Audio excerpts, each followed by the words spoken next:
Hello, my name is Maxim Vengerov, and I'm here to answer all of your questions about playing the violin. Nick, thank you very much for your question. I usually try to concentrate on the subjects of music and everything that I have to do. There are certain tasks from A to Z, let's say, concerning the pieces, and I go on stage and I have to get into the zone, and here I am, not noticing anything around me, including the audiences, pardon me, but that's how it is. And then the audience gets to connect to me, so I try to be as clear channel to the music as possible.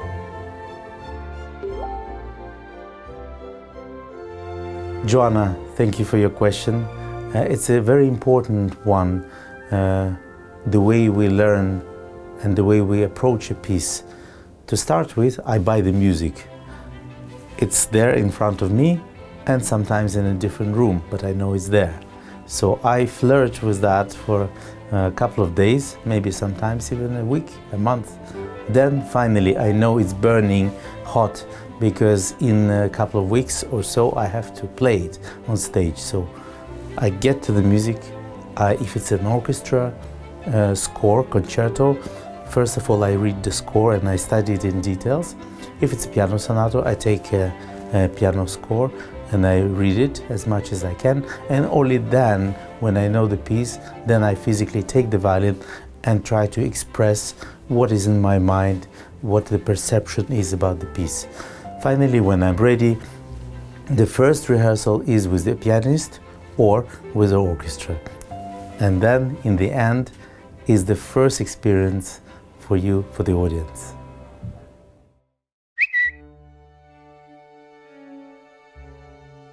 The trick of learning how to play a vibrato on the G string is quite simple.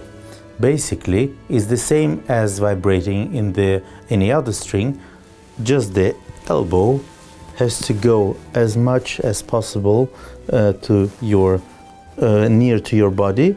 For instance, if it's Ravel Tsigan, you have to really go like this, maintaining the posture very straightforward, and the work of the fingers are still the same as on any other string.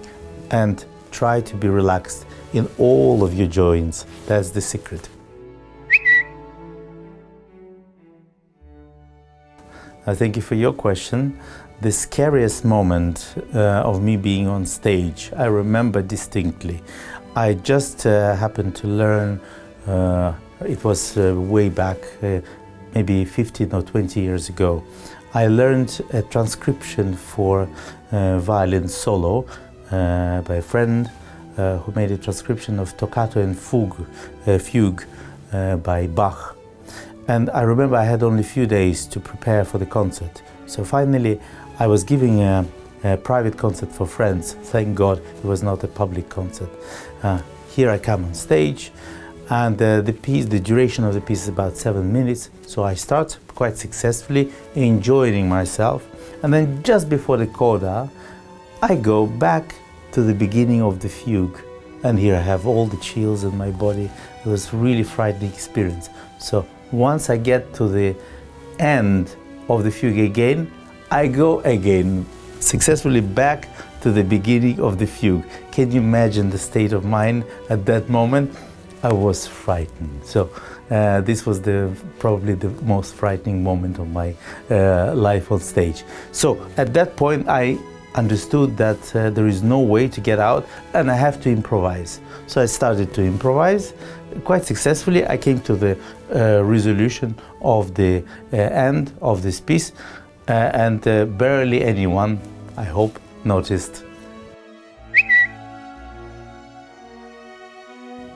Dear Lika, thank you for your question. I think, in my opinion, one of the most underrated pieces are the first original version of the Sibelius Violin Concerto. As a matter of fact, the concerto was written by Sibelius and was premiered for the first time in its original form. But the concerto seemed to be too complex, too difficult to play for the modern age violinists. And after that, after the performance, Sibelius decided to revise the work, to make a different version of that. Now, the first original version for me is a masterpiece in itself, and it's really underplayed. I have specially asked Sibelius' family for the permission to perform this excellent work. And finally, a few years ago, for the centenary of Sibelius, it was finally allowed to perform in public. And I've recorded it for Adagio with the Marius Papadopoulos conducting and Oxford Philharmonic Orchestra. So you can hear, and all of you can hear this marvelous, fantastic work.